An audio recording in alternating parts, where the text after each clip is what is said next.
Chapter 7, The Sorcerer's Gift. The sorcerer didn't speak. He stared through the eye holes of the owl mask. "Help us, please," said Annie. The sorcerer threw a rope into the pit. Jack grabbed it. "He wants to pull us up," said Annie. Jack looked up. The sorcerer was gone. "Where did he go?" Jack said. "Tug on the rope," said Annie. Jack tugged. The rope tightened. It began rising. "I'll go first," said Annie cheerfully. "Annie, this isn't a game," warned Jack. "Don't worry, I'll be careful." Jack gave her the rope. "Okay, but hold on tight," he said. Annie held the rope with both hands. She pushed her feet against the side of the pit. She rose into the air with the rope.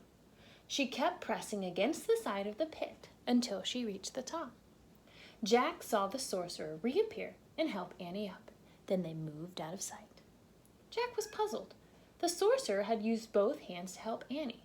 So who held the other end of the rope? "Wow," came Annie's voice. "What's going on?" Jack wondered. The sorcerer came back and threw the rope down again. Jack grabbed it, and the rope started to rise. Jack held on tight. He started up. His hands burned. His arms felt as if they were being pulled out of their sockets. But he kept his hold on the rope and his feet against the side of the pit. At the top, the sorcerer pulled Jack onto the snowy ground. "Thanks," said Jack, standing. The sorcerer was tall. He wore a long fur robe. Jack could see only his eyes through the owl mask. "Hey!" Annie called. Jack turned. Annie was sitting on a woolly mammoth. Squeak! Peanut was sitting on the mammoth's head. The mammoth looked like a giant elephant with shaggy reddish hair and long curved tusks. The other end of the rope was around the mammoth's huge neck. "Lulu pulled us up," said Annie. "Lulu?" said Jack. "Don't you think she looks like a Lulu?" said Annie. "Oh, brother," said Jack. He walked up to the mammoth.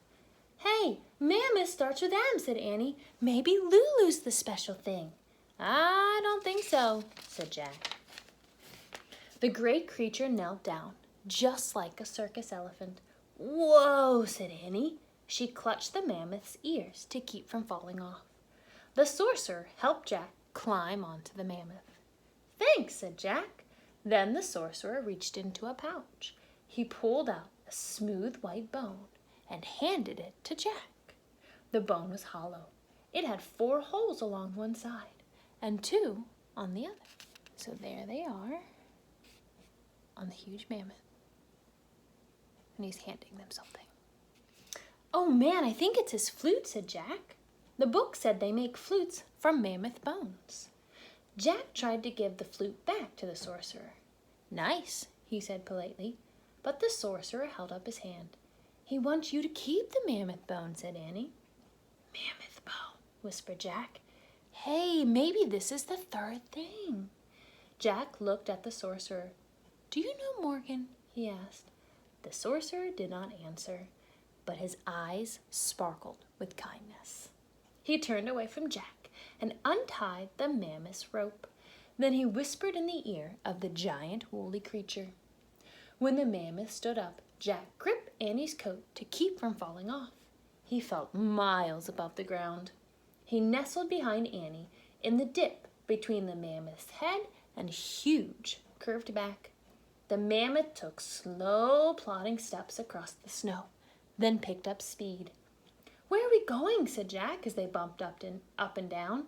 "To the treehouse," said Annie. "How does he know where it is?" said Jack. "She just knows," said Annie. Jack looked back. The sorcerer was standing in the snow, watching them. But at that moment, the clouds parted and the sun came out. Jack was blinded by sunlight on the snow. He squinted to see, but the sorcerer had vanished.